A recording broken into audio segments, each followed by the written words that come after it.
Hello and welcome to my channel. Today I'm going to show you these three dehumidifiers. So basically they suck moisture out of the air for you. So quite useful in certain conditions. Around your home, if you have a lot of condensation, then please fix the source of the water itself, which is much better than wasting energy pulling water out of the air, for example.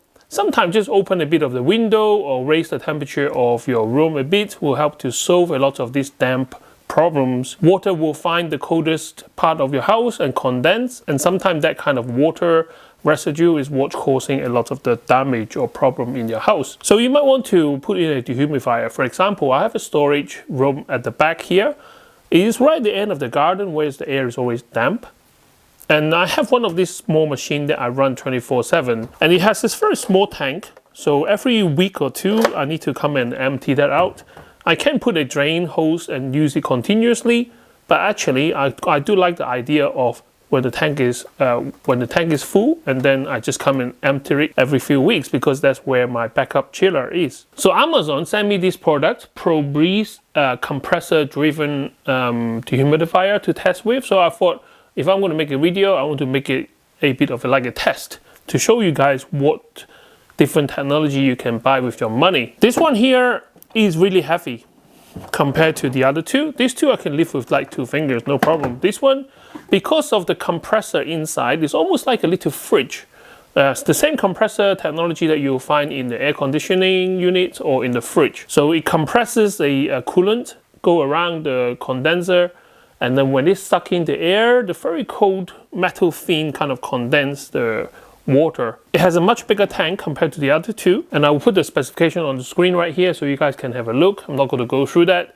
I'm not here to sell any of the machine. I'm just want to show you what your money can buy. So this two is what I call more like a dumb machine. This is more like a smart machine. With this one, you can adjust a lot of parameters like how fast you want the fan, how often do you want to run the condenser as such. There's no remote with this, and this one will cost you around £200 or $200. This one here is a smaller size dehumidifier, quite easy to carry around. The tank isn't that much bigger than this. Although it does look bigger, but still. All of these come with an auto stop, so when the tank is full, it will stop. The big one here does have a water outlet. You can just plug a tube in there that we can run out. Whereas the other two here, there isn't really an outlet, so you might have to drill a hole for the water to drain if you want a continuous draining unit. The technology is different in these two machines compared to this. So this one is compressor driven, so you can get a lot colder and more efficient. So these two here have an electrical plate. When you apply the current, one side get hot, one side get cool, and it has a fan which draw moisture air through the heat exchange, and then the water kind of drips down into the case. So this is quite a dumb unit. It's either on or off. This one here have a little digital display to show you what the humidity of the room is, and you can set to a certain point where it stops. So you can set it from, I think, 45% humidity, and once it hits whatever that your setting is, and then it will stop. This one is completely dumb. Basically, you switch it on, it will keep drying the air until the tank is full, and then it will stop. And to help myself make an informed choice and see which one is best for me, I have all these three products connected to this smart plug. So basically, they are not just there to remote control the on-off of the units, but it will actually measure how much energy each of these will take. I'm going to leave this for about 10 to 12 hours, and then we come back and see how much water or moisture that it actually extracts from the air. Here at the moment, it is 63% because this is at the end of the garden, and we do a lot of exercise in here. So the air here is a bit moist compared to your normal room. But there should be enough moisture for these three to share, to draw out, so within a short period of time. So it will be interesting to see how much energy they use and how much water they kind of extract out. My video is not scripted, so hopefully you find my information useful, and don't forget to share, like, and subscribe to my channel to help me grow. I'm going to switch on all these three machines now to make sure they're up and running, and then I'm going to come back to check on them tomorrow, and I'll share the results with you guys. No, I'm not sure if you guys can see that. So this is the heat sink, where the computer fan pulls air through the heatsink here. Now the fan is getting a bit noisy because this one is over 1.5 years old. So I think the fan is on the last lick. This one here, nice digital display, is showing you this is 65% humidity at the moment. This one shows 63. I'm going to turn this on. So finally, the Pro Breeze Pro. I'm going to turn this one on.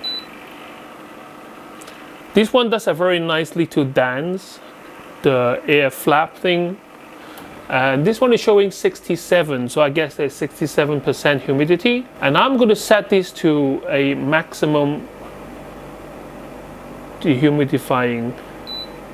Okay, so now all I need to do is just let it run for 10 hours and come back. And this one got a little blue LED at the back here. This one here have a light in the front. This one got a display in the front which is showing 67, 64, no display. In terms of noise wise, this two is quiet because it's just a little fan, but this one is getting a bit old, so I think the fan is on the way out. This one here so far is okay, it's bearable. It's not too bad. At the back you got a water indicator here, so basically it's just a little bore. So when the water condenses and fill up the tank, this one is going to rise up. I doubt in one night it's going to fill up full, but it would be nice to see how much water it gets in.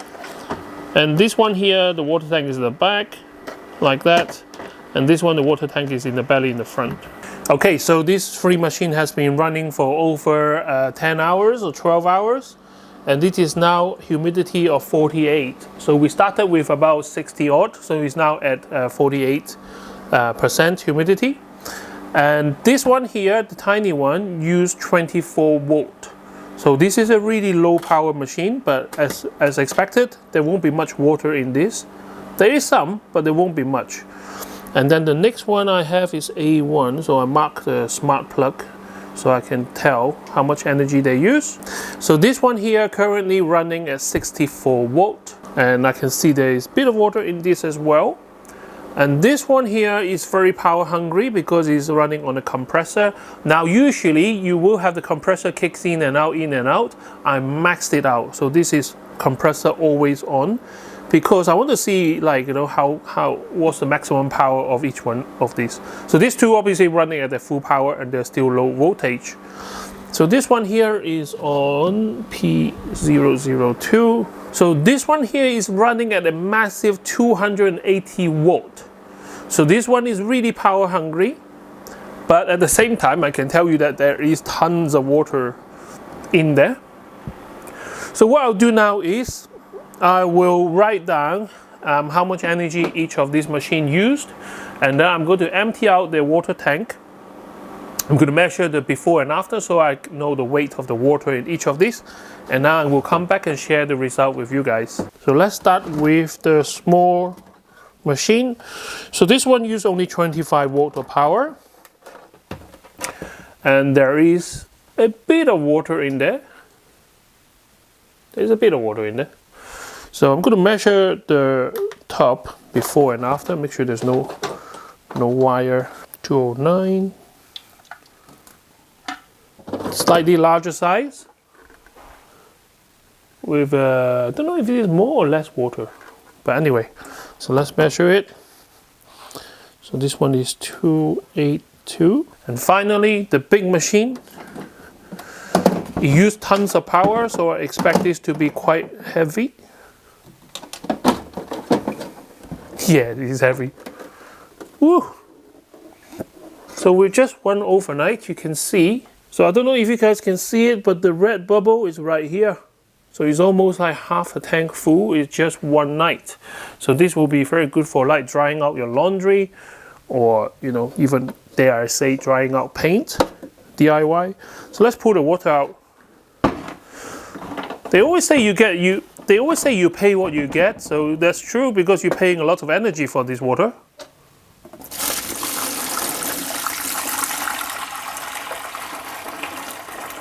Oops.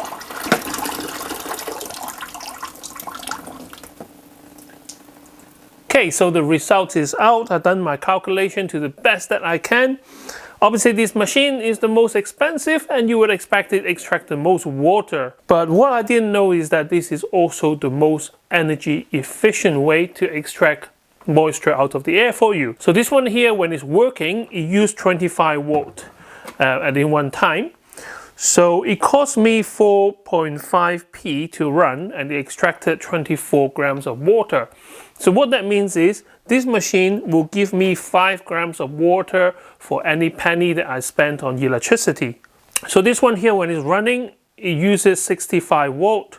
I paid 11p for 39 grams of water last night that is extracted. So it works out that for every penny I spend, I get 3.5 gram only. So this one here, I get 5 gram. This one I get 3.5 gram for the same penny that I spend on them. But surprisingly, this one here, well, not surprised because of the technology they use, the compressor they use. So this one here running on full power use 280 volt. So of course this is going to cost me more money. So I spent 50p and it got me 878 grams of water. So every penny I spend, I get 17.5 grams of water out of this machine. So yes, you do pay a lot of money for the machine, but if you look at this, so the least effective machine is this one here, because it's only give you 3.5 grams per penny. This one gives you 17.5. So this time is almost 6 times more efficient at getting water out of the air in terms of cost. So we cannot just work on cost of buying the machine alone, but also how they take the water out of the air as well. But like I said at the beginning of the video, this one is designed for people who want to extract moisture from the air where you put laundry out, for example. In the enclosed space, like a small flat, if you don't open the window, and you need to get rid of all those moisture from the air very quickly. But with these two machines here, even if I leave them for, let's say, running for 12 hours, this one only give me 24 grams, this one give me 39 grams. So those kind of moisture from the air will not be enough. So this one here extracted 878 grams of water from the air, which could be from the laundry and other things that you're doing in the house. So my conclusion is that if you can afford it, buy the compressor technology. You don't need to run it like how I run it as my experiment. You do have setting which allows you to reduce the amount of power that you use to slow it down. You can adjust how much power this machine uses. Obviously, the less power you use, the less water that you extracted. So it depends on what you really want to do with the machine. For me, I will keep the compressor-based machine since I got it for free. But if you need to factor in the cost of the machine itself, then you have to make that decision. Now, hopefully you find my information useful. Don't forget to share, like, and subscribe to my channel to help me grow. I would love to hear your comments in the comment section. If you see any design flaw in my testing system here as well, don't forget to just put it in the comment section, and I try to respond as fast as I can. Thank you very much for watching. I can't wait to see you next time with more interesting gadgets. Bye bye.